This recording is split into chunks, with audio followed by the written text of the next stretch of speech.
進入2026年，美國海軍可以說是壞消息不斷。首先是原本到了退休年紀的尼米茲號航艦被官方強行推遲了退役時間，51歲的老骨頭還得繼續留在海上一線加班。接着，正在紐波特紐斯造船厂裡进行中期大修的斯坦尼斯號航艦維修進度一拖再拖，重返艦隊的日子遙遙無期。不僅是老船出現問題，福特號的馬桶居然還出現頻頻堵塞的問題。看到這些扎堆出現的新聞，我們不禁要問，美國海軍到底怎麼了？這支曾經稱霸全球大洋半個多世紀的無敵艦隊，是不是真的已經到了連廁所都修不好的程度嗎？作為美國海軍現在的絕对主力，那些尼米茲级的10萬噸级核動力航艦，如今到底處在一個什麼真實的運作狀態？今天火力軍帶大家一起來看看美國航艦的真實狀況，看看美軍究竟是走下坡路，還是在謀劃下一次全面領先。如果你有幸回到1976年，當你走進維吉尼亞州紐波特紐斯的造船厂碼頭，第一次抬頭看到尼米茲號的時候，你一定會以為自己眼花了。那根本不像是地球上的造物，333公尺長，將近77公尺寬，满載排水量逼近10萬噸。如果你從船頭走到船尾，你的腿真的會酸，上下跑一層甲板就等於爬一棟樓。而這上面密密麻麻擠了5000多名官兵，帶着70-80架各型戰機，這等同於把一個小型空軍基地直接蓋在海上漂。在深入了解这艘船之前，我們得先理清一個基礎概念。在看軍事新聞的時候，大家經常會聽到尼米茲級和尼米茲號這兩個詞。為了照顧新來的觀眾，簡單給大家科普一下。美國現在手裡一共有11艘正在服役的核動力航空母艦，這11艘航艦按照技術代差分成了2個大家族，分別是福特級和尼米茲級。老一代的尼米茲級，這是冷戰時期定下的底子，美國一口氣造了10艘底盤一模一樣的親兄弟。按照海軍的規矩，第一艘造出來叫什麼名字，這個家族就叫什麼級。我們在新聞裡常聽到的艾森豪威爾號、林肯號等，通通都是尼米茲級。第2個大家族首艦叫福特號，所以往後建造的美國新一代航艦就是福特級。想分清很簡單，關鍵特徵就是福特級用了電磁彈射，而尼米茲級用的是蒸汽彈射。當我們在看到新聞裡戰機在甲板上彈射起飛的畫面，如果沒有出現大量的蒸汽煙霧，那就是福特級。我們今天故事的主角就是這個家族裡資格最老、排在第1位的本尊，舷號 CVN-68 的尼米茲號。他的名字來源於2戰時期美國太平洋艦隊的司令切斯特·尼米茲。但現在這位帶頭大哥遇到了一個大麻煩，問題出在他的心臟，深埋在船腹裡的2具 SW 核子反應爐上。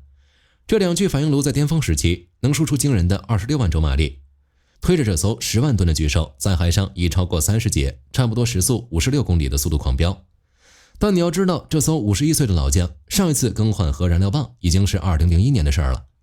25年過去了，核燃料已經被剧烈消耗，濃度低到了臨界點的低谷，油箱快見底了，馬力自然就上不去。在實際的海上部署中，這種心臟病直接表現為航艦的最大航速正在一點一點往下掉。各位觀眾可能會問，航速掉一點有那麼嚴重嗎？開慢點不行嗎？對其他船可以，但對尼米茲級來說，航速掉1節，戰力就跟着掉1節。有一個東西叫做甲板風，航艦上的戰機起飛不是光靠彈射器把它扔出去就完事了，戰機起飛需要升地。為了讓一架滿載炸彈、重達30幾噸的 F-18 超級大黃蜂戰機順利升空，航艦必須全速迎風航行，人為在甲板上制造出一陣狂風，這陣風就是戰機起飛的必不可缺少的一環。當尼米茲號的反應爐老化，航速從30節掉到25節甚至更低的時候，這陣甲板風就變弱了。風變弱了怎麼辦？戰機想要不掉進海裡，唯一的妥協方案就是減肥。甲板上的軍械士只能從戰機的機翼底下卸下2枚昂貴的精準導引炸彈，或者抽掉副油箱裡的燃油。1節航速的流失換算到戰場上，就是整個航艦打擊群打擊半徑的縮短，投射的火力實質性削弱。而且跟航速一起往下掉的還有整艘船的供電能力。在冷戰時期設計的 SW 反應爐，它的電力網絡被極度向推进系統傾斜，它用來給全艦供電的系統極限大約只有64兆瓦。在1980年代，這點電供照明、供早期的雷達用，真的是绰綽有餘。但現在是21世紀的數位化海戰，各種超耗電的主動相控陣雷達、先進電子干擾夾艙全都搬上船了。尼米茲號的電網早就被推到了超負荷的邊緣，更別提未來那些需要海量電力的高能雷射武器。在這艘老船上根本找不到插座。作為對比，美國新一代的福特級航艦，它搭載的 AEB 反應爐發電能力直接暴增到尼米茲級的3倍以上。既然又跑不快又缺電，那為什麼美國海軍不乾脆讓它趕緊退役？因為在這個節骨眼上，接班人出狀況了，而嘉里後院的修理廠也大塞車了。提到不讓老將退休的罪魁禍首，我們就不得不提美國海軍砸了上百億美金打造的最新一代接班人福特级航空母艦。如果你常在網絡上衝浪，肯定看過福特號被全網嘲笑的一個黑點。這艘最先進的超級航艦居然常常全艦廁所大癱瘓。根據官方數據，福特號的排污管道極容易堵死，每次疏通清洗的賬單竟然高達40萬美金。花了100多億造的軍艦，連個馬桶都修不好。很多人借着這個新聞嘲笑美國造船業已經徹底衰退，造出了一艘爛尾樓。但我們如果冷靜下來仔細思考，你會發現這其實是追求極致性能必須付出的試錯成本。首先一個問題，為什麼落後的尼米茲級沒有這種問題，反而先進的福特級會出現呢？老式的尼米茲級用的是傳統的重力排污系統，這種系統簡單粗暴，不容易壞，但管線必須做得非常粗，而且要有傾斜角度，在寸土寸金的軍艦內部極其占空間。反觀福特號的設計，為了給新式武器更大的機庫以及超耗電的電磁彈射系統騰出位置，只能放棄重力排污，改用類似民航客機上的真空排污系統。這套系統管線細，超省空間。紙面上看非常完美，但設計師算準了機械參數，卻算漏了人的因素。福特號上有4000多名年輕水兵，實操中總有人不守規矩，把舊襪子、T 恤甚至把拖把頭直接扔進馬桶冲走。真空管線本來就細，遇到這種人為破壞，系統直接就罷工了。這不是造船底子不行，而是典型的高科技精密系統撞上了粗暴的現實。除了馬桶，福特級的2號艦甘蘭迪號也因為先進武器升降機和攔阻索的測試進度落後，交船時間被硬生生推遲到了2027年。這就導致了一個極其尷尬的局面。新王雖然戰地天花板極高，但他還需要時間去磨合那些極其前衛的高科技。那家裡其他正當壯年的尼米茲級兄弟們呢？很抱歉，他們現在正堵在修理廠的門口排隊。這就牽扯出美國海軍現在面臨的另一個危機 ：PCOH 大修與供應鏈大塞車。按照美國海軍的規矩，每一艘尼米茲級在服役滿25年的時候，都必須進行一次長達3到4年、浩大且昂貴的更換核燃料與複雜翻修工程，簡稱 RCOH。大家千萬不要以為這只是一次規模稍微大一點的進廠保養，這是一項核武級別系統工程。工程人員必須用巨型吊車把厚重的飛行甲板切開，深入船腹，把重達幾百噸的反應爐舊零件和高輻射的核燃料棒抽出來，然後再植入新的心臟。放眼全美國，只有位於維吉尼亞州的牛波特紐斯造船廠，它裡頭的第11號和第12號乾屋具備這種規模改裝的硬件設施和核准資質。為了塞下這些巨獸，12號乾屋甚至經過填海擴建，長度達到了誇張的662公尺。可是進入2026年，美國造船業的隱患被徹底引爆了。疫情帶來的後續破壞，熟練焊工的流失，讓整個後勤底盤變得脆弱。執行一次 RCOH 需要全美38個州的586家2、3線供應商提供特殊零件。只要有一家小工厂因為資金斷裂，交不出某種特殊阀门，整個航艦的翻修進度就會全面停擺。目前正在屋內進行 RCOH 的 CVN-74，原本預計耗時4年。結果因為各種缺工和結構修補問題，進度嚴重落後，預計得拖到2026年10月才能重新交付。他這一拖，排在後面的杜魯門號就只能在港區外面着急，連進屋的資格都沒有。10個鍋子現在只有8個蓋，東海岸有2艘主力航艦陷入癱瘓，新一代的福特級又還沒有完全形成戰地，美軍手頭真正能立刻拉出去打仗的高投彈率航艦變得屈指可數。在這樣的絕境下，五角大廈高層只能咬了咬牙下達了命令。老將還不能走，繼續頂上。聽到這裡，很容易讓人得出一個悲觀的結論：航艦大罷工，美國全球霸權正在走向衰敗，而尼米茲級已經是一堆漂浮在海上的廢鐵，不及讓那些唱衰美國的人再樂呵一會兒。尼米茲號能不能扛住現在美軍部署的壓力呢？首先，盡管尼米茲號已經50歲高齡，但它仍然是世界上除了福特號外最先進的航艦。接着，決定勝負的關鍵還在於實戰經驗。而尼米茲號真正的底氣根本不是冷冰冰的土質參數，而是過去50年在全球各個熱點海域用真金白銀甚至是鮮血累積下來的肌肉記憶。我們把時間倒回去，看看這艘老艦的履歷，你就會明白它為什麼這麼讓人敬畏。1980年，伊朗人質危機爆發，尼米茲號被緊急部署到阿拉伯海，作為海上前進基地。雖然那次營救行動失敗了，但它向世界展示了在複雜海象下全天候航空管制的能力。到了1981年，著名的西德拉湾冲突爆發，這也是尼米茲號戰史上最經典的8分鐘。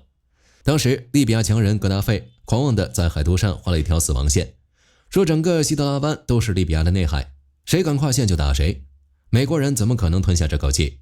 直接派尼米茲號戰鬥群開進去當面打臉。8月19日清晨，2架利比亞的蘇凱2戰機掛着飛彈高速撲來，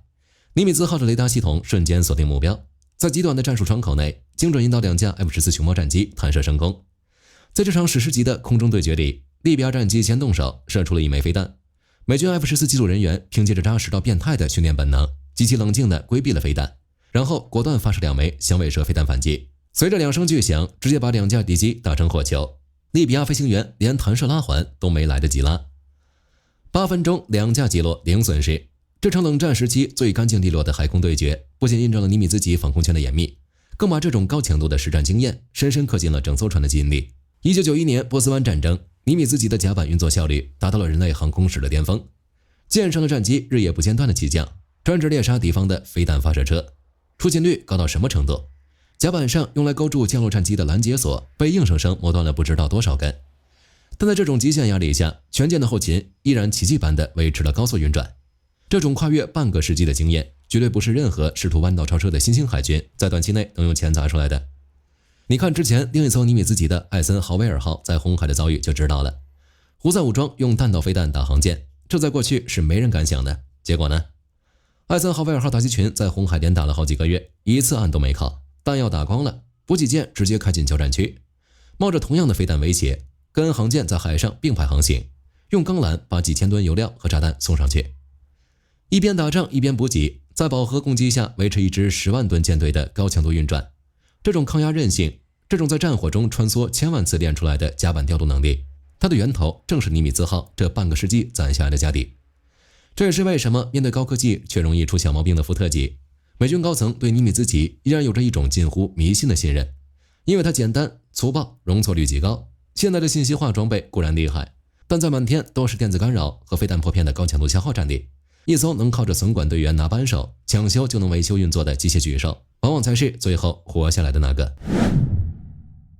回到我們開頭的問題，美國海軍到底怎麼了？如果你僅盯着某個片面的新聞報道來看，比如视頻前面說的那些確實存在的問題，這樣很容易產生美國海軍正在衰敗的假象。但如果我們把眼光放長遠一點，你就會發現，美國海軍現在經歷的是一次痛苦但正在經歷的歷史性轉型。過去20年，美軍打的都是什麼仗？中東的反恐治安戰，航艦開到海灣裡，起飛戰機去炸地上的游擊隊，對方連像樣的防空飛彈都沒有。在那種極其舒服的單向透明環境裡，海軍不需要太先进的戰術，冷戰時期留下的老底子完全夠用。但現在時代的風向變了，未來的假想敌變成了擁有高超音速飞彈、擁有龐大無人機群和嚴密防空網的正規軍。面對這種級別的對手，以前那套靠蒸汽彈射、靠密集陣地去維護的舊體系已經磨到了極限。為了應對未來高強度的消耗戰，美國海軍其實正在進行一次底層架構的徹底換血。他們要把航艦上的蒸汽彈射全部換成效率更高的電磁彈射，要把原本飞行員開的加油機換成 MQ-25 無人機，甚至打算在未来的軍艦上大規模裝配雷射武器來攔截飛彈。這種跨越式的升級肯定不是一朝一夕能夠完成的，新技術的步子邁得太大，必定會遇到各種意想不到的故障。造船厂的进度跟不上，是因為這些新图紙的施工難度比造那些冷戰時期的老船高出了好幾個維度。所以老船的延期退役在戰略上是為美國新一代海軍作戰體系的磨合买時間。有人質疑美軍能否成功轉化那些圖紙專案呢？只要尼米茲號還能在海上頂着防線，美國就有時間把電磁彈射的毛病修好，把無人機戰術演練熟練。這種歷經過無數次試錯、交了上百億美元學費換來的新技術，一旦跨越了那個陣痛的臨界點，爆發出來的戰鬥力將會再次產生代差優勢。所以今年尼米茲號做出了這個戰略調整，美軍開始認真了。視線回到尼米茲號，既然它跑不快了，蒸汽管路也老化了，那美軍是怎麼安排它的呢？2026年3月23日，美國南方司令部宣布，尼米茲號航艦打擊群被派往加勒比海和中南美洲，執行南方海域2026任務。這個部署真的很有意思。各位觀眾，你想想，如果把這艘51歲、隨時可能爆管漏水的老爺爺硬派去波斯灣、紅海或者印太地區這種高強度的火藥桶，一旦捲入高烈度的消耗戰，它的硬體隱患絕對會誘發致命的災難。但把它放在加勒比海和南美洲呢？這裡可是美國的戰略大後方，相對和平，幾乎沒有超音速反艦飛彈的威脅。在這裡，尼米茲號不需要每天維持極高的戰機起降節奏，不需要時時刻刻把雷達功率開到最大，它只需要龐大而威嚴的存在於那裡，造訪一下牙買加等盟友，搞低強度的演習。而且時間點非常巧妙，2026年5月，美國司法部剛對古巴前領導人勞爾·卡斯特羅提出起訴，美古關係極度緊張。尼米茲號帶着幾十架超級大黃蜂和咆哮者電戰機在加勒比海這麼一晃悠，這種無聲的壓迫感就是對潛在不穩定因素最強有力的實質威懾。尼米茲號去鎮守後花園，更深層的邏輯是為了騰出手來，透過把這種相對輕鬆的外交展示任務交給老邁的尼米茲號，美國海軍就能把手裡狀態最好、剛剛完成大修的其他尼米茲級中堅力量，或者戰力最完整的福特號抽调出來，毫不猶豫地填補到中東。一艘船的硬體雖然衰退了，但美國海軍透過這種田忌賽馬式的全球網絡調度，成功掩蓋了單點設備的劣勢。尼米茲號雖然不再是撕裂重重防空網的尖刀，但它成功轉換了角色，成了一塊穩住帝國底盤的磐石。順帶一提，延期退役到2027年，還跟美國海軍高層爭取到了一個極度寶貴的時間窗口。退役一艘10萬噸級的核動力超級航艦，跟退役常規軍艦完全是兩碼事。你得把它拖進特定的封閉干屋，由專業工程師用遙控機械臂把殘餘的高輻射核燃料棒一根根抽出來，然後对受到輻射污染的反应炉舱段進行厚重的千层封存、独立切割。這涉及到好幾億美金的預算和極其嚴苛的環境法規。所以讓尼米茲號在南美洲多漂1年，其實也是在為這場史無前例的核能解剖專案爭取周密的規劃時間，避免倉促上馬搞出核安危機。美國海軍把尼米茲號延期退役，絕對不是五角大廈拍腦門想出來的，而是面對福特級磨合期與造船廠大塞車雙重擠壓下務實的妥協。它的確老了，航速掉了，管線累了，但美軍用極致的戰術調度和深厚的實戰素質，完美的掩蓋了它的短板。這艘航艦在2026年這片動態的大洋上留下的龐大身影，不僅是冷戰時期機械工業的最高峰碑，更是美國海軍正在經歷新舊交替陣痛的最真實切片。其實，本土後勤工業底盤的萎縮，才是美國海軍現在面臨的最大隱患。乾屋的產能瓶頸比前線的飛彈更讓人頭疼。現代戰爭的勝負，其實在修船廠的乾屋裡就已經決定了一半。但如果你僅僅因為這些表面上的工業衰退或者是設備老化，就輕易的在認知上看扁這支艦隊，認為他們不行了，那絕对是犯了非常危險的戰略短视錯誤。在這個青黃不接的時代縫隙裡，這頭滿身傷痕的半世紀巨獸依然是維繫大洋規則不可撼動的壓艙石。好了，關於美國航母的故事，今天就和大家聊到這裡。如果你喜歡這支影片，別忘了按讚訂閱，也歡迎在留言區分享你的看法。你們認為像尼米茲級和福特級，到底哪一種更適合未來的高強度消耗戰呢？我是火力軍，我們下期再見。